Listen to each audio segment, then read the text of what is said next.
आप सुन रहे हैं क्लासिक किस्से विद स्वाति।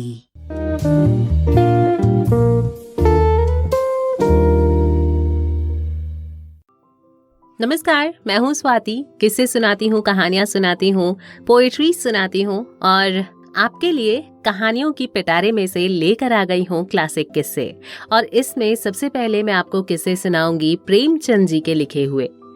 हम प्रेमचंद जी को नए जमाने का साहित्यकार कहते हैं। क्यों कहते हैं? क्योंकि उनकी लिखी हुई जो कहानियां हैं वो आज के समय में भी उतनी ही प्रासंगिक हैं जितनी की तब हुआ करती थी। सबसे पहले जो सीरीज मैं आपको सुनाऊंगी वो इनकी शॉर्ट स्टोरीज की है, जिसे हम मानसरोवर के नाम से जानते हैं। तो मानसरोवर 1 में से मैं कहानी लेके आई हूँ आपके लिए, बेटों वाली विधवा। सुनिएगा और बताइएगा कि आपको ये कहानी कैसी लगी।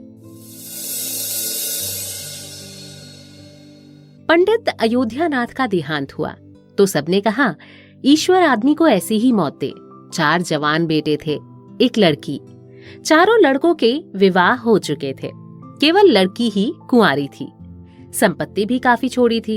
एक पक्का मकान था, 2 बगीचे थे, कई हजार के गहने थे और 20,000 नकद थे।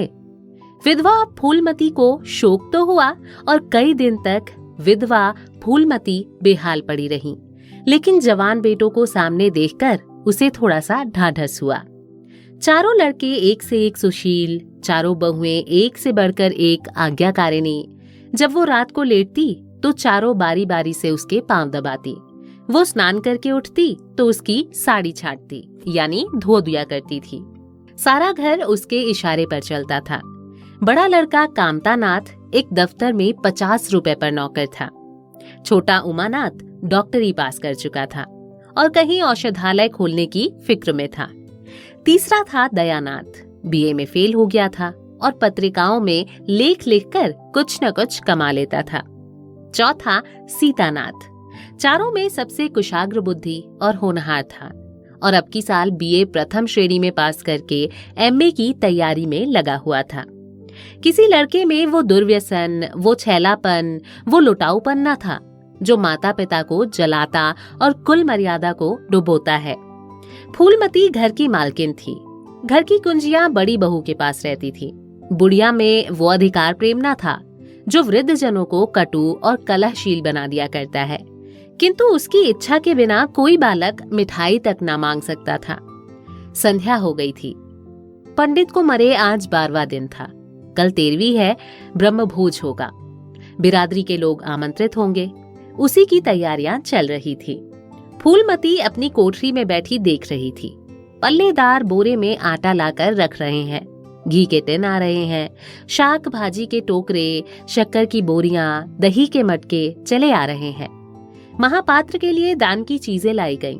बर्तन, कपड़े, पलंग, बिछावन, छाते, जूते, छड़ियां, लालटेने आदि सामान लाए गए, किंतु फूलमती को कोई चीज नहीं दिखाई गई।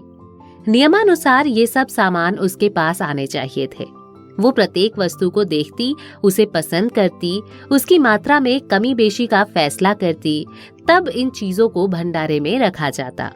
क्यों उसे दिखाने और उसकी राय लेने की जरूरत नहीं समझी गई? अच्छा, वो आटा 3 ही बोरा क्यों आया? उसने तो 5 बोरों के लिए कहा था। घी भी 5 ही कनस्तर है, उसने तो 10 कनस्तर मंगवाए थे। इसी तरह शाक भाजी, शक्कर, दही आदि में भी कमी की गई होगी। किसने उसके हुक्म में हस्तक्षेप किया? जब उसने एक बात तय कर दी, तब किसे उसको घटाने बढ़ाने का अधिकार है? आज 40 वर्षों से घर के प्रत्येक मामले में फूलमती की बात सर्वमान्य थी। उसने 100 कहा तो 100 खर्च किए गए, 1 कहा तो 1।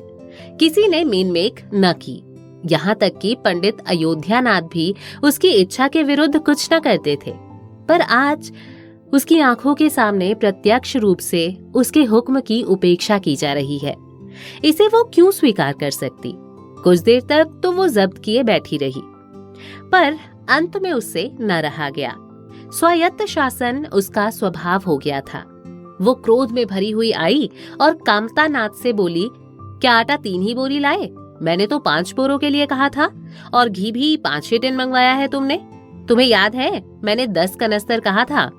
किफायत को मैं बुरा नहीं समझती, लेकिन जिसने ये कुआं खोदा उसी की आत्मा पानी को तरसे। ये कितनी लज्जा की बात है। कामतानाथ ने क्षमा याचना न की, अपनी भूल भी स्वीकार न की, लज्जित भी न हुआ।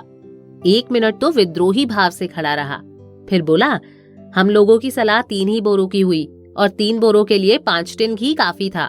इसी हिसाब से और चीजें भी कम कर दी गई हैं। फूलमती उग्र होकर बोली, किसकी राय से आटा कम किया गया? हम लोगों की राय से। तो मेरी राय कोई चीज नहीं है? है क्यों नहीं, लेकिन अपना लाभ हानि हम भी तो समझते हैं। फूलमती हक्की बक्की होकर उनका मुंह ताकने लगी। इस वाक्य का आशय उसकी समझ में ना आया। अपना हानि लाभ? अपने घर में हानि लाभ की जिम्मेदार वो आप है। दूसरों को, चाहे वो उसके पेट के जन्मे पुत्र ही क्यों ना हो, उसके कामों में हस्तक्षेप करने का क्या अधिकार? ये लौंडा तो इस ढिठाई से जवाब दे रहा है मानो घर उसी का है, उसी ने मर मर कर गृहस्थी जोड़ी है, मैं तो गैर हूं। जरा इसकी हेकड़ी तो देखो। उसने तमतमाए हुए मुख से कहा, मेरे हानि लाभ के जिम्मेदार तुम नहीं हो, मुझे अख्तियार है, जो उचित समझूं वही करूं। अभी जाकर 2 बोरे आटा और 5 टिन घी लेकर आओ, और आगे के लिए खबरदार जो किसी ने मेरी बात काटी। अपने विचार में उसने काफी तंबीह कर दी थी। शायद इतनी कठोरता अनावश्यक थी। उसे अपनी उग्रता पर खेद हुआ। लड़के ही तो हैं, समझे होंगे कुछ किफायत करनी चाहिए। मुझसे इसीलिए न पूछा होगा कि अम्मा तो खुद हर एक काम में किफायत करती हैं। अगर इन्हें मालूम होता कि इस काम में मैं किफायत पसंद ना करूंगी तो कभी इन्हें मेरी उपेक्षा करने का साहस ना होता। यद्यपि कामतानाथ अब भी उसी जगह खड़ा था और उसकी भावभंगी से ऐसा ज्ञात होता था कि इस आज्ञा का पालन करने के लिए वो बहुत उत्सुक नहीं है। पर फूलमती निश्चिंत होकर अपनी कोठरी में चली गई। इतनी तंबीह पर भी किसी को उसकी अवज्ञा करने की सामर्थ्य हो सकती है, इसकी संभावना का ध्यान भी उसे न आया। पर ज्यों-ज्यों समय बीतने लगा, उस पर यह हकीकत खुलने लगी कि इस घर में अब उसकी वो हैसियत नहीं रही जो 10-12 दिन पहले थी। संबंधियों के यहाँ के नेवते में शक्कर, मिठाई, दही, अचार आदि आ रहे थे। बड़ी बहू इन वस्तुओं को स्वामिनी भाव से संभाल संभाल कर रख रही थी। कोई भी उससे पूछने नहीं आता। बिरादरी के लोग जो कुछ पूछते हैं, कामतानाथ से या बड़ी बहू से। कामतानाथ कहाँ का बड़ा इंतजामकार है। रात दिन भंग पिए पड़े रहता है, किसी तरह रो धोकर दफ्तर चला जाता है। उसमें भी महीने में 15 नागों से कम नहीं होते। वो तो कहो साहब पंडित जी का लिहाज करते हैं, नहीं अब तक कभी का निकाल दिए होते। और बड़ी बहू जैसी फूहड़ औरत भला इन सब बातों को क्या समझेगी। अपने कपड़े लत्ते तक तो जतन से रख नहीं सकती, चली है गृहस्थी चलाने। भद होगी और क्या।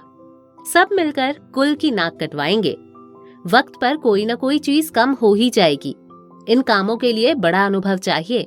कोई चीज तो इतनी बन जाएगी कि मारी मारी फिरेगी। कोई चीज इतनी कम बनेगी कि किसी पत्तल पर पहुंचेगी और किसी पर नहीं। आखिर इन सबों को हो क्या गया है? अच्छा, बहू तिजोरी क्यों खोल रही है? वो मेरी आज्ञा के बिना तिजोरी खोलने वाली होती कौन है?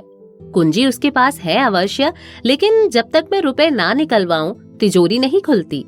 आज तो इस तरह खोल रही है मानो कुछ हूं ही नहीं मैं। ये मुझसे बर्दाश्त ना होगा।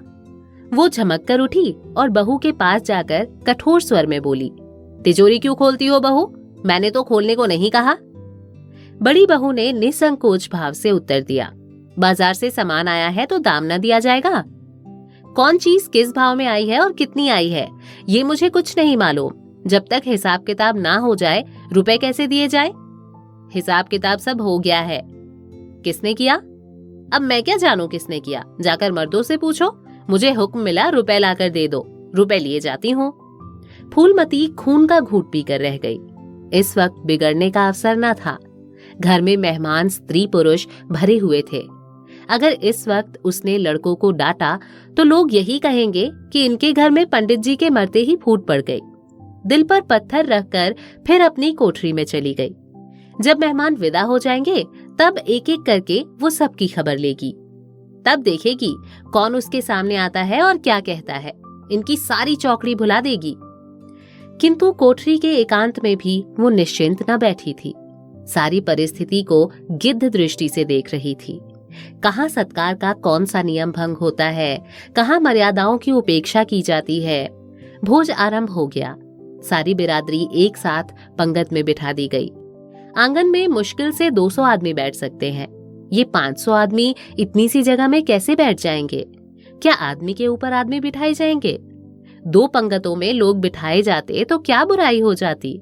यही तो होता कि 12 बजे की जगह भोज 2 बजे समाप्त होता। मगर यहाँ तो सबको सोने की जल्दी पड़ी हुई है। किसी तरह ये बला सिर से टले और चैन से सोएं। लोग कितने सटकर बैठे हुए हैं कि किसी को हिलने की भी जगह नहीं है। पत्तल एक पर एक रखे हुए हैं। पूरियां ठंडी हो गई हैं। लोग गरम गरम मांग रहे हैं। मैदे की पूरियां ठंडी होकर चिमड़ी हो जाती हैं। इन्हें कौन खाएगा? रसोइये को कढ़ाव पर से ना जाने क्यों उठा दिया गया। ये सब बातें नाक काटने की हैं। सहसा शोर मचने लगा। तरकारियों में नमक नहीं। बड़ी बहू जल्दी जल्दी नमक पीसने लगी। फूलमती क्रोध के मारे ओठ चबा रही थी, पर इस अवसर पर मुंह न खोल सकती थी। नमक पिसा और पत्तलों पर डाला गया। इतने में फिर शोर मचा। पानी गरम है, ठंडा पानी लाओ। ठंडे पानी का कोई प्रबंध न था। बर्फ भी न मंगाई गई थी। आदमी बाजार दौड़ाया गया, मगर बाजार में इतनी रात गए बर्फ कहाँ मिलती। आदमी खाली हाथ लौट आया। मेहमानों को वही नल का गरम गरम पानी पीना पड़ा। फूलमती का बस चलता तो लड़कों का मुंह नोच लेती। ऐसे छीछा लेदर उसके घर में कभी ना हुआ था। उस पर सब मालिक बनने के लिए मरते हैं। बर्फ जैसी जरूरी चीज मंगवाने की भी किसी की सुधि न थी। सुधि कहाँ से रहे? जब किसी को गप लड़ाने से फुर्सत मिले तब ना। मेहमान अपने दिल में क्या कह रहे होंगे कि चले हैं बिरादरी को भोज देने और घर में बर्फ तक नहीं है। अच्छा, फिर ये हलचल क्यों मच गई? अरे, लोग पंगत से उठे जा रहे हैं। मामला क्या है? फूलमती उदासीन न रह सकी। कोठरी से निकलकर बारामदे में आई और कामतानाथ से पूछा, क्या बात हो गई लल्ला? लोग उठे क्यों जा रहे हैं? कामता ने कोई जवाब ना दिया। वहां से खिसक गया। फूलमती झुंझलाकर रह गई। सहसा कहारिन मिल गई। फूलमती ने उससे भी यही प्रश्न किया। मालूम हुआ किसी के शोरबे में मरी हुई चूहिया निकल आई। फूलमती चित्रलिखित सी वहीं खड़ी रह गई। भीतर ऐसा उबाल उठा कि दीवार से सर टकरा ले। अभागे भोज का प्रबंध करने चले थे। इस फूहड़पन की कोई हद है? कितने आदमियों का धर्म सत्यानाश हो गया। फिर पंगत क्यों ना उठ जाए? आंखों से देखकर अपना धर्म कौन गंवाएगा? हाँ, सारा किया धरा मिट्टी में मिल गया। सैकड़ों रुपए पर पानी फेर गया। बदनामी हुई वो अलग। मेहमान उठ चुके थे। पत्तलों पर खाना ज्यों का त्यों पड़ा हुआ था। चारों लड़के आंगन में लज्जित खड़े थे। हर एक दूसरे को इल्जाम दे रहा था। बड़ी बहू अपनी दिवरानियों पर बिगड़ रही थी। दिवरानियां सारा दोष कुमुद के सर डालती थी। कुमुद खड़ी रो रही थी। उसी वक्त फूलमती झल्लाई हुई आकर बोली, मुंह में कालिख लगी कि नहीं, या अभी कुछ कसर बाकी है? डूब मरो सबके सब चुल्लू भर पानी में। शहर में कहीं मुंह दिखाने लायक भी नहीं रहे। किसी लड़के ने जवाब ना दिया। फूलमती और भी प्रचंड होकर बोली, तुम लोगों को क्या, किसी को शर्म हया तो है नहीं? आत्मा तो उनकी रो रही है ना, जिन्होंने अपनी जिंदगी घर की मर्जाद बनाने में खराब कर दी। उनकी पवित्र आत्मा को तुमने यूं कलंकित किया। शहर में थोड़ी थोड़ी हो रही है। अब कोई तुम्हारे द्वार पर पेशाब करने तो आएगा नहीं। कामतानाथ कुछ देर तक तो चुपचाप खड़ा सुनता रहा और आखिर में झुंझलाकर बोला, अच्छा अब चुप रहो अम्मा। भूल हुई, हम सब मानते हैं, बड़ी भयंकर भूल हुई। लेकिन अब क्या उसके लिए घर के प्राणियों को हलाल कर डालोगी? सभी से भूलें होती हैं। आदमी पछताकर रह जाता है। किसी की जान तो नहीं मारी जाती। बड़ी बहू ने अपनी सफाई दी।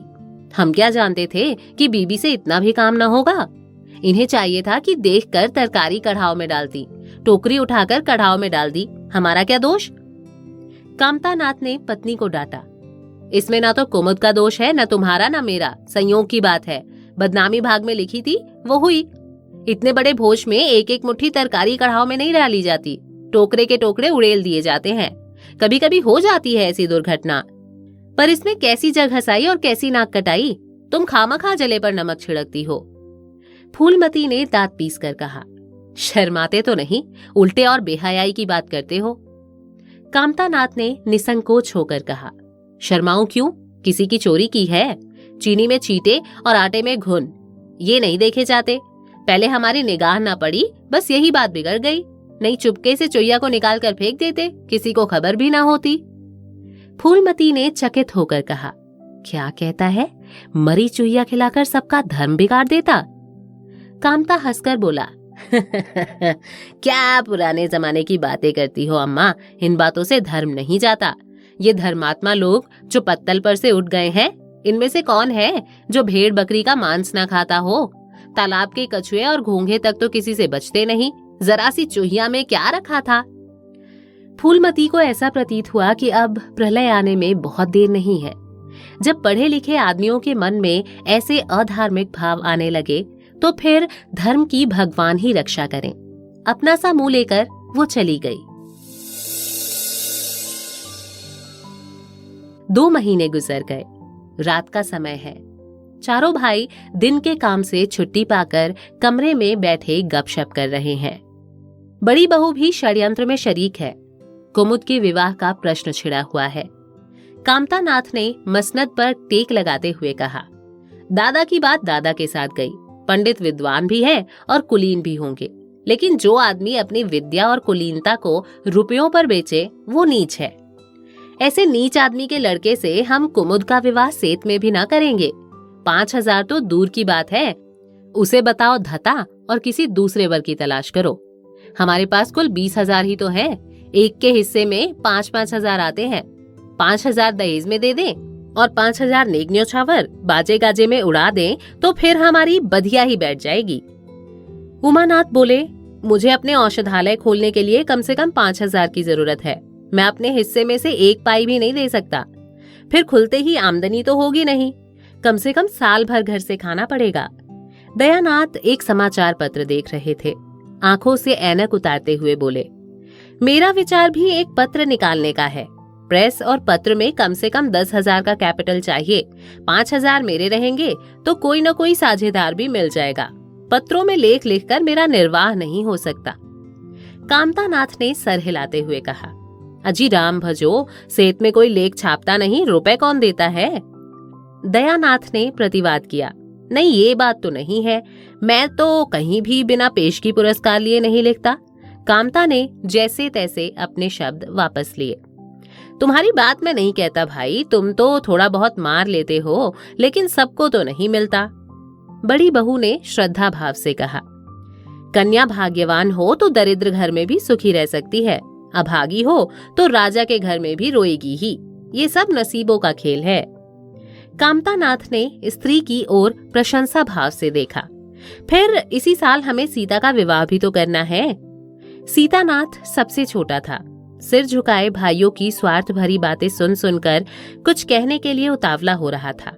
अपना नाम सुनते ही बोला, मेरे विवाह की आप लोग चिंता ना करें। मैं जब तक किसी धंधे में ना लग जाऊंगा विवाह का नाम भी ना लूंगा। और सच पूछिए तो मैं विवाह करना ही नहीं चाहता।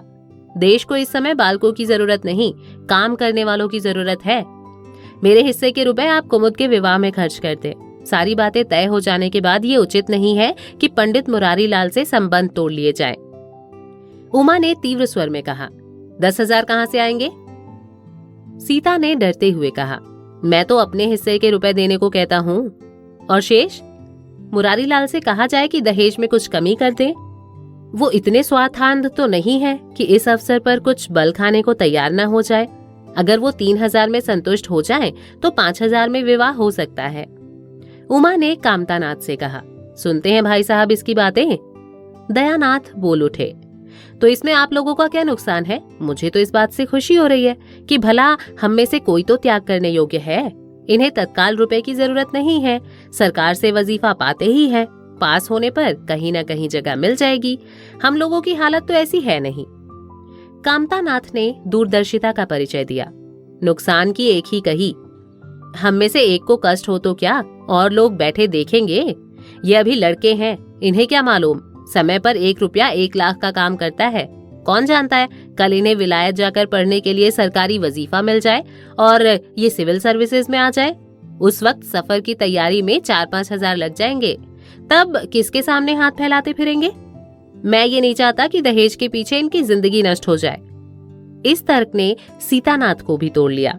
सकुचाता हुआ बोला, हाँ, यदि ऐसा हुआ तो बेशक मुझे रुपए की जरूरत होगी। क्या ऐसा होना असंभव है? असंभव तो मैं नहीं समझता, लेकिन कठिन अवश्य है।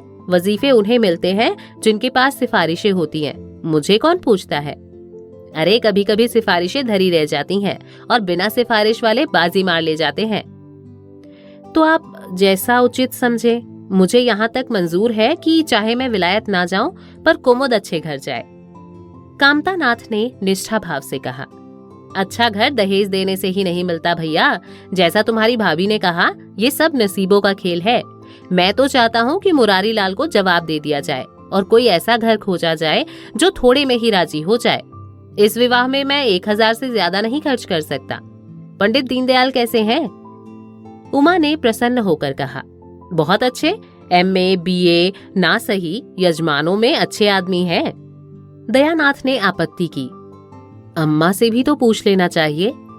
कामतानाथ को इसकी कोई जरूरत मालूम न हुई। बोले, उनकी तो जैसे बुद्धि भ्रष्ट हो गई है। वो पुराने युग की बातें मुरारी लाल के नाम पर उधार खाए बैठी हैं। ये नहीं समझती कि वो जमाना नहीं रहा। उनको तो बस कुमुद मुरारी पंडित के घर जाए, चाहे हम लोग तबाह हो जाए। उमा ने एक शंका उपस्थित की, अम्मा अपने सब गहने कुमुद को दे देगी, देख लीजिएगा। कामतानाथ का स्वार्थ नीति से विद्रोह न कर सका। बोले, गहनों पर उनका पूरा अधिकार है, ये उनका स्त्री धन है, जिसे चाहे दे सकती हैं। उमा ने कहा, स्त्री धन है तो क्या वो उसे लौटा देंगी? आखिर वो भी तो दादा की ही कमाई है।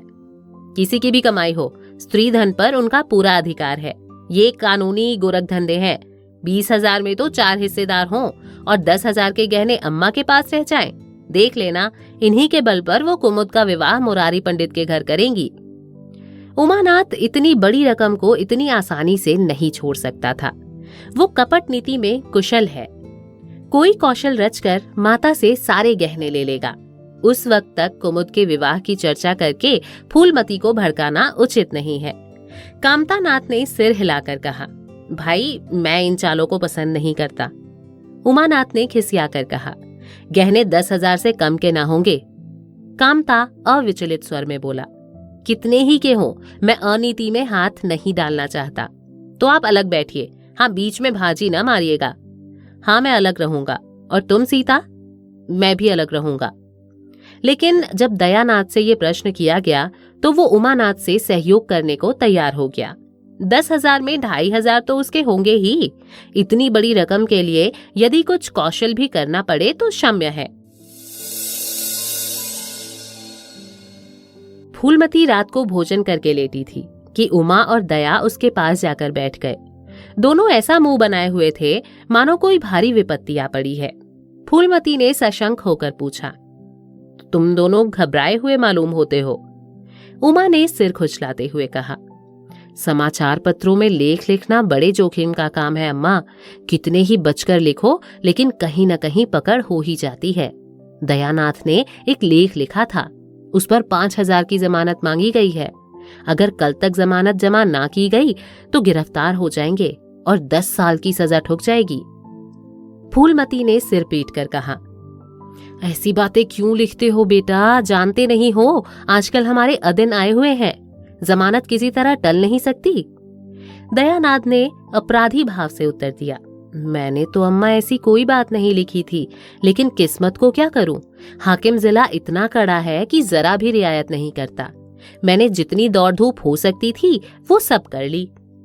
तो तुमने कामता से रुपए का प्रबंध करने को नहीं कहा? उमा ने मुंह बनाया। उनका स्वभाव तो तुम जानती हो अम्मा। उन्हें रुपए प्राणों से प्यारे हैं। इन्हें चाहे काला पानी ही हो जाए, वो एक पाई ना देंगे। दयानाथ ने समर्थन किया, मैंने तो उनसे इसका जिक्र ही नहीं किया। फूलमती ने चारपाई से उठते हुए कहा, चलो मैं कहती हूँ, देगा कैसे नहीं? रुपए इसी दिन के लिए तो होते हैं कि गाड़ कर रखने के लिए। उमानाथ ने माता को रोककर कहा, नहीं अम्मा, उनसे ना कहो कुछ भी। रुपए तो न देंगे, उल्टे और हाय हाय मचाएंगे। उनको अपनी नौकरी की खैरियत मनानी है। इन्हें घर में रहने भी न देंगे। अफसरों में जाकर खबर दे दें तो आश्चर्य नहीं।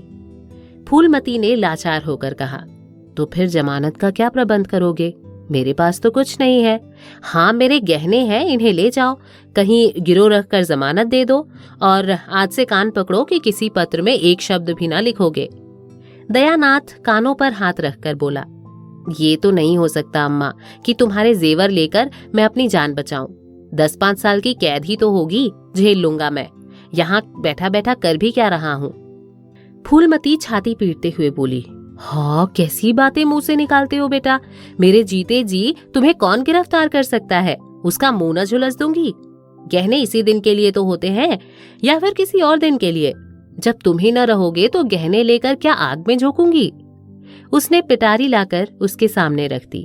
दया ने उमा की ओर जैसे फरियाद की आंखों से देखा और बोला, आपकी क्या राय है भाई साहब? इसी मारे मैं कहता था, अम्मा को बताने की जरूरत नहीं है, जेल ही तो हो जाती या और कुछ। उमा ने जैसे सिफारिश करते हुए कहा, अरे ये कैसे हो सकता था कि इतनी बड़ी वारदात हो जाती और अम्मा को खबर न होती? मुझसे ये नहीं हो सकता था कि सुनकर पेट में डाल लेता। मगर अब करना क्या चाहिए? ये निर्णय तो मैं खुद भी नहीं कर सकता। ना तो यही अच्छा लगता है कि तुम जेल जाओ, और ना ही ये अच्छा लगता है कि अम्मा के गहने गिरो रखे जाएं। फूलमती ने व्यथित कंठ से पूछा, क्या तुम समझते हो मुझे गहने तुमसे ज्यादा प्यारे हैं? मैं तो प्राण तक तुम्हारे ऊपर न्यौछावर कर दूं। गहनों की तो बिसात ही क्या है। दया ने दृढ़ता से कहा, अम्मा तुम्हारे गहने तो न लूंगा, चाहे मुझ पर कुछ भी क्यों ना आ पड़े। जब आज तक तुम्हारे कुछ सेवा न कर सका तो किस मुंह से तुम्हारे गहने उठा ले जाऊं? मुझ जैसे कपूत को तो तुम्हारी कोख से जन्म ही न लेना चाहिए था। सदा तुम्हें कष्ट ही देता रहा। फूलमती ने भी उतनी ही दृढ़ता से कहा, अगर यूं न लोगे तो मैं खुद जाकर इन्हें गिरो रख दूंगी और खुद हाकिम जिला के पास जाकर जमानत जमा कराऊंगी। अगर इच्छा हो तो ये परीक्षा भी ले लो। आंखें बंद हो जाने के बाद क्या होगा भगवान जाने, लेकिन जब तक जीती हूँ तुम्हारी ओर कोई तिरछी आंखों से देख नहीं सकता।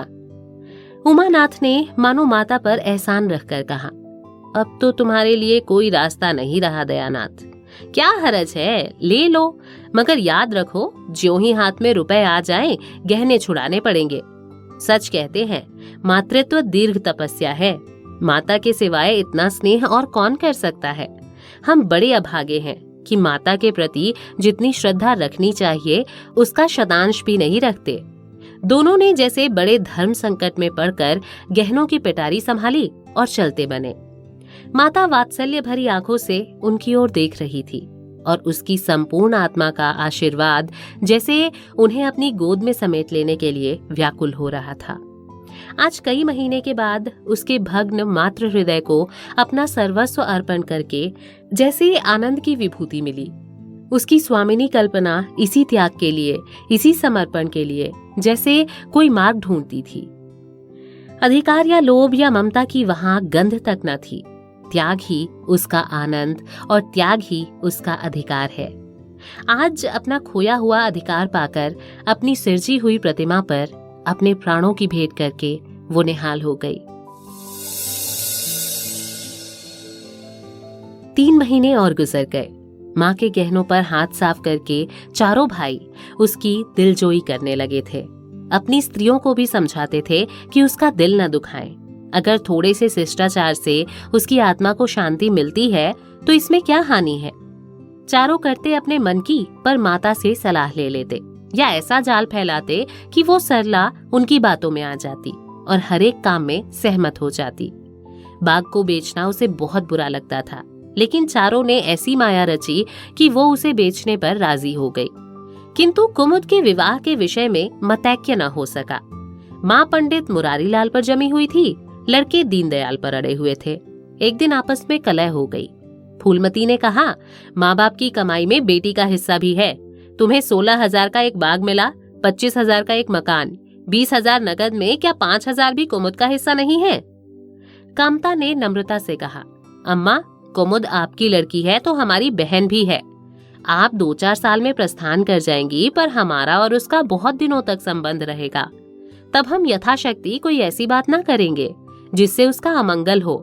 लेकिन हिस्से की बात कहती हो तो कुमुद का हिस्सा कुछ नहीं। दादा जीवित थे तब और बात थी, वो उसके विवाह में जितना चाहते खर्च करते, कोई उनका हाथ ना पकड़ सकता था। लेकिन अब तो हमें एक एक पैसे की किफायत करनी पड़ेगी। जो काम 1000 में हो जाए उसके लिए 5000 खर्च करना कहाँ की बुद्धिमानी है। उमानाथ ने सुधारा, 5000 क्यों भैया, 10,000 कहिए। कामता ने भवें सिकोड़ कर कहा, नहीं मैं 5000 ही कहूंगा, एक विवाह में 5000 खर्च करने की हमारी हैसियत नहीं है। फूलमती ने जिद पकड़कर कहा, विवाह तो मुरारी लाल के पुत्र से ही होगा, 5000 खर्च हो चाहे 10,000, मेरे पति की कमाई है, मैंने मर मर कर जोड़ा है, अपनी इच्छा से खर्च करूंगी। तुम्ही ने मेरी कोख से जन्म नहीं लिया है, कुमुद भी उसी कोख से आई है, मेरी आंखों में तुम सब बराबर हो, मैं किसी से कुछ मांगती नहीं, तुम बैठे तमाशा देखो, मैं सब कुछ कर लूंगी। 20,000 में 5,000 कुमुद का है। कामता नाथ को अब कड़वे सत्य की शरण लेने के सिवा और कोई मार्ग न रहा।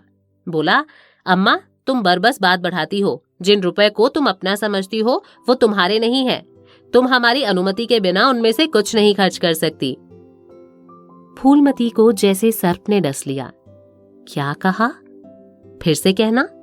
मैं अपने ही संचय रुपए अपनी इच्छा से खर्च नहीं कर सकती। नहीं, वो रुपए तुम्हारे नहीं रहे, हमारे हो गए। तुम्हारे होंगे लेकिन मेरे मरने के बाद। नहीं, दादा के मरते ही हमारे हो गए। उमानाथ ने बेहयाई से कहा, अम्मा कानून कायदा तो जानती नहीं, नाहक उछलती हैं। फूलमती क्रोध विह्वल रोकर बोली, भाड़ में जाए तुम्हारा कानून, मैं ऐसे कानून को नहीं जानती, तुम्हारे दादा ऐसे कोई धन्ना सेठ नहीं थे, मैंने ही पेट और तन काटकर ये गृहस्थी जोड़ी है, नहीं आज बैठने की छां न मिलती। मेरे जीते जी तुम मेरे रुपए नहीं छू सकते, मैंने 3 भाइयों के विवाह में 10-10 हजार खर्च किए हैं, वही मैं कुमुद के विवाह में भी खर्च करूंगी।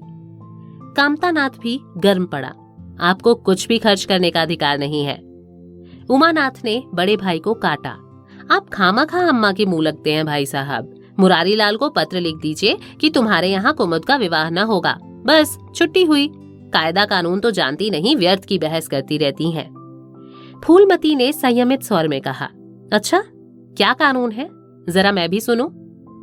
उमा ने निरीह भाव से कहा, कानून यही है कि बाप के मरने के बाद जायदाद बेटों की हो जाती है, माँ का हक केवल रोटी कपड़े का है। फूलमती ने तड़प कर पूछा, किसने बनाया ये कानून? उमा शांत स्थिर भाव में बोला, हमारे ऋषियों ने, महाराज मनु ने, और किसने? फूलमती एक क्षण अवाक रहकर आहत कंठ से बोली, तो इस घर में मैं तुम्हारे टुकड़ों पर पड़ी हुई हूं। उमानाथ ने न्यायाधीश की निर्ममता से कहा, तुम जैसा समझो। फूलमती की संपूर्ण आत्मा मानो इस वज्रपात से चित्कार करने लगी। उसके मुख से जलती हुई चिंगारियों की भांति ये शब्द निकल पड़े, मैंने घर बनवाया, मैंने संपत्ति जोड़ी, मैंने तुम्हें जन्म दिया, पाला, और आज मैं इस घर में गैर हूं। मनु का यही कानून है और तुम उसी कानून पर चलना चाहते हो। अच्छी बात है, अपना घर द्वार लो, मुझे तुम्हारी आश्रिता बनकर रहना स्वीकार नहीं है। इससे कहीं अच्छा है कि मैं मर जाऊं। वारे अंधेर, मैंने पेड़ लगाया और मैं ही उसकी छांव में खड़ी नहीं हो सकती। अगर यही कानून है तो इसमें आग लग जाए। चारों युवकों पर माता के इस क्रोध और आतंक का कोई असर न हुआ। कानून का फौलादी कवच उनकी रक्षा कर रहा था। इन कांटों का उन पर क्या असर हो सकता था? जरा देर में फूलमती उठकर चली गई। आज जीवन में पहली बार उसका वात्सल्य मग्न मातृत्व अभिशाप बनकर उसे धिक्कारने लगा। जिस मातृत्व को उसने जीवन के विभूति समझा था, जिसके चरणों में वो सदैव अपनी समस्त अभिलाषाओं और कामनाओं को अर्पित करके अपने आप को धन्य मानती थी, वही मातृत्व आज उसे अग्नि कुंड सा जान पड़ा, जिसमें उसका जीवन जलकर भस्म हो गया। संध्या हो गई थी। द्वार पर नीम का वृक्ष सर झुकाए निस्तब्ध खड़ा था, मानो संसार की गति पर शुद्ध हो रहा हो। अस्ताचल की ओर प्रकाश और जीवन का देवता फूलवती के मातृत्व की भांति अपनी चिता में जल रहा था। फूलमती अपने कमरे में जाकर लेटी तो उसे मालूम हुआ उसकी कमर टूट गई है। पति के मरते ही अपने पेट के लड़के उसके शत्रु हो जाएंगे। उसको स्वप्न में भी अनुमान न था जिन लड़कों को उसने अपने हृदय रक्त पिला पिला कर पाला है, वही आज उसके हृदय पर यूं आघात कर रहे हैं। अब वो घर उसे कांटों की सेज लग रहा था। जहां उसकी कोई कद्र नहीं, कोई गिनती नहीं, वहां अनाथों की भांति पड़ी रोटियां खाए, ये उसकी अभिमानी प्रकृति के लिए असह्य था। पर उपाय ही क्या था? वो लड़कों से अलग होकर रहे तो भी नाक किसकी कटेगी? संसार उसे थूके तो क्या, और लड़कों को थूके तो क्या, बदनामी तो उसी की है। दुनिया यही तो कहेगी कि 4 जवान बेटों के होते बुढ़िया अलग पड़ी हुई मजूरी करके पेट पाल रही है। जिन्हें हमेशा नीच समझा वही उस पर हंसेंगे। नहीं, वो अपमान इस अनादर से कहीं ज्यादा हृदय विदारक था। अब अपना और घर का पर्दा ढका रखने में ही कुशल है। हाँ, अब उसे अपने को नई परिस्थितियों के अनुकूल बनाना पड़ेगा। समय बदल गया है। अब तक स्वामिनी बनकर रही, अब लौंडी बनकर रहना पड़ेगा। ईश्वर की यही इच्छा है। अपने बेटों की बातें और लातें गैरों की बातों और लातों की अपेक्षा फिर भी गनीमत है। वो बड़ी देर तक मुंह ढापे अपनी दशा पर रोती रही। सारी रात इसी वेदना में कट गई। शरद का प्रभाव डरता डरता उषा की गोद से निकला, जैसे कोई कैदी छिपकर जेल से भाग आया हो। फूलमती अपने नियम के विरुद्ध आज तड़के ही उठी। रात भर में उसका मानसिक परिवर्तन हो चुका था। सारा घर सो रहा था और वो आंगन में झाड़ू लगा रही थी। रात भर ओस में भीगी हुई उसकी पक्की जमीन उसके नंगे पैरों में कांटों की तरह चुभ रही थी। पंडित जी उसे कभी इतने सवेरे उठने न देते थे। शीत उसके लिए बहुत हानिकारक था। पर अब वो दिन नहीं रहे। प्रकृति उसको भी समय के साथ बदल देने का प्रयत्न कर रही थी। झाड़ू से फुर्सत पाकर उसने आग जलाई और चावल दाल की कंकड़ियां चुनने लगी। कुछ देर में लड़के जागे, बहुएं उठीं। सभी ने बुढ़िया को सर्दी से सिकुड़े हुए काम करते देखा, पर किसी ने ये नहीं कहा कि अम्मा क्यों हलकान होती हो। शायद सबके सब बुढ़िया के इस मान मर्दन पर प्रसन्न थे। आज से फूलमती का यही नियम हो गया कि जी तोड़कर घर का काम करना और अंतरंग नीति से अलग रहना। उसके मुख पर जो एक आत्मगौरव झलकता था, उसकी जगह अब गहरी वेदना छाई हुई नजर आती थी। जहां बिजली जलती थी वहां अब तेल का दिया टिमटिमा रहा था, जिसे बुझा देने के लिए हवा का एक हल्का सा झोंका काफी है। मुरारी लाल को इनकारी पत्र लिखने की बात पक्की हो चुकी थी। दूसरे दिन पत्र लिख दिया गया। दीनदयाल से कुमुद का विवाह निश्चित हो गया। दीनदयाल की उम्र 40 से कुछ अधिक थी। मर्यादा में भी कुछ हेठे थे, पर रोटी दाल से खुश थे। बिना किसी ठहराव के विवाह करने पर राजी हो गए। तिथि नियत हुई, बारात आई, विवाह हुआ और कुमुद विदा कर दी गई। फूलमती के दिल पर क्या गुजर रही थी इसे कौन जान सकता था, पर चारों भाई बहुत प्रसन्न थे, मानो उनके हृदय का कांटा निकल गया हो। ऊंचे कुल की कन्या मुंह कैसे खोलती। भाग्य में सुख भोगना लिखा होगा, सुख भोगेगी। दुख भोगना लिखा होगा, दुख झेलेगी। हरी इच्छा बेकसों का अंतिम अवलंब है।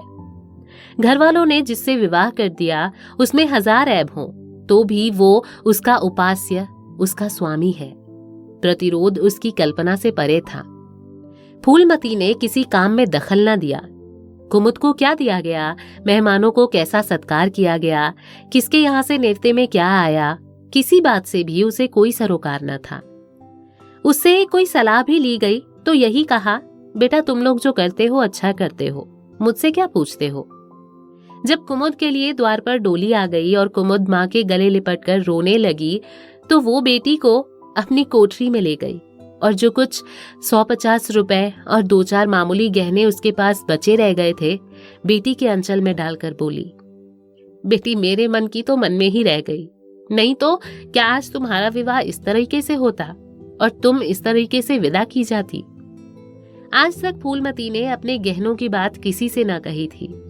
लड़कों ने उसके साथ जो कपट व्यवहार किया था इसे चाहे अब तक ना समझी हो, लेकिन इतना जानती थी कि गहने फिर ना मिलेंगे और मनोमालिन्य बढ़ने के सिवा कुछ हाथ ना लगेगा। लेकिन इस अवसर पर उसे अपनी सफाई देने की जरूरत मालूम हुई। कुमुद ये भाव मन में लेकर जाए कि अम्मा ने अपने गहने बहुओं के लिए रख छोड़े, इसे वो किसी तरीके से सह न सकती थी। इसलिए वो उसे अपनी कोठरी में ले गई। लेकिन कुमुद को पहले ही इस कौशल की टोह मिल चुकी थी। उसने गहने और रुपए आंचल से निकालकर माता के चरणों में रख दिए और बोली, अम्मा, मेरे लिए तुम्हारा आशीर्वाद लाखों रुपए के बराबर है। तुम इन चीजों को अपने पास रखो, ना जाने अभी तुम्हें किन विपत्तियों का सामना करना पड़े। फूलमती कुछ कहना ही चाहती थी कि उमानाथ ने आकर कहा, क्या कर रही है कुमुद, चल जल्दी कर, साइड टली जाती है, वो लोग हाय हाय कर रहे हैं, फिर तो 2-4 महीने में आएगी ही, जो कुछ लेना देना हो ले लेना। फूलमती के घाव पर जैसे मानो नमक पड़ गया। बोली, मेरे पास अब क्या है भैया जो मैं इसे दूंगी। जाओ बेटी, भगवान तुम्हारा सुहाग अमर रखे। कुमुद विदा हो गई। फूलमती पछाड़ खाकर गिर पड़ी। जीवन की लालसा नष्ट हो गई।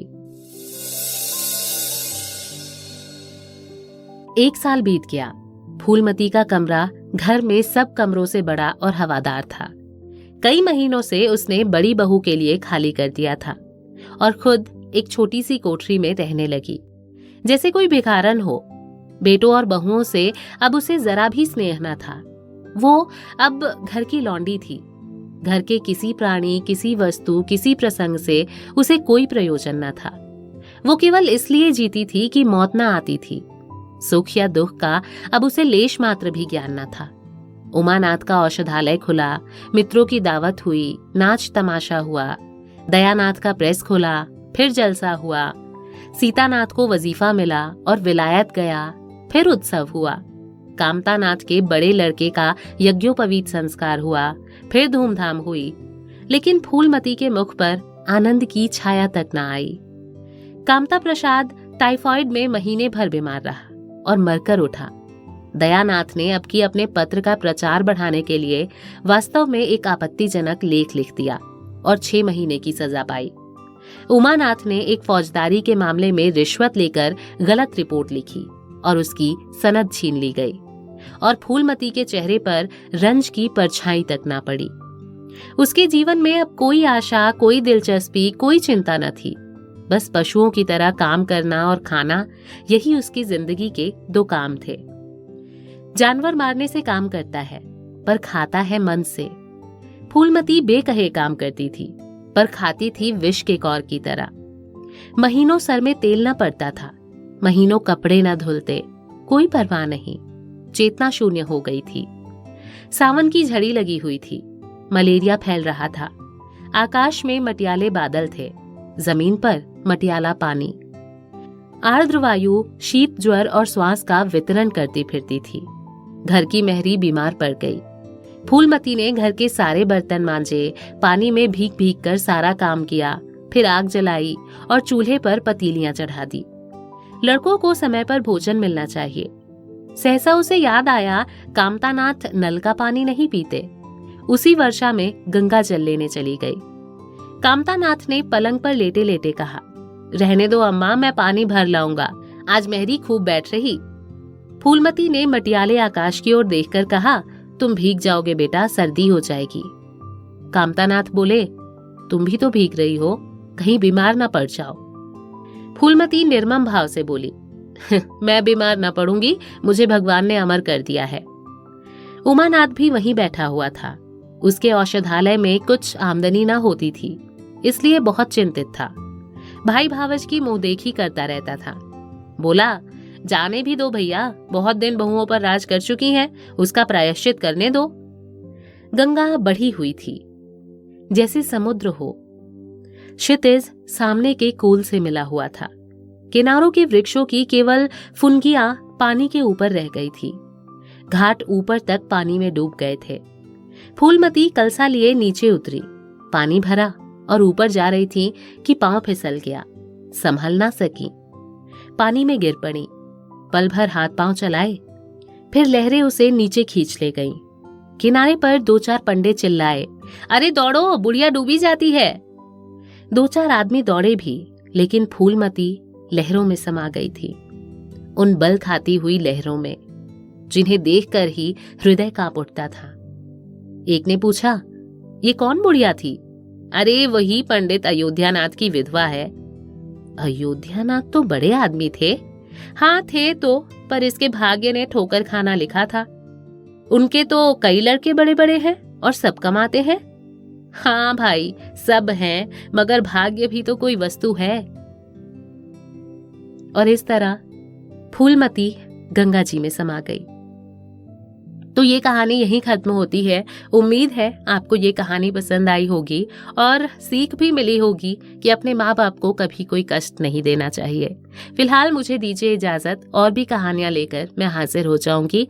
अगर आप भी कोई कहानी सुनना चाहते हैं तो मुझे कमेंट बॉक्स में जरूर लिखिए, वो भी लेकर मैं हाजिर हो जाऊंगी। धन्यवाद।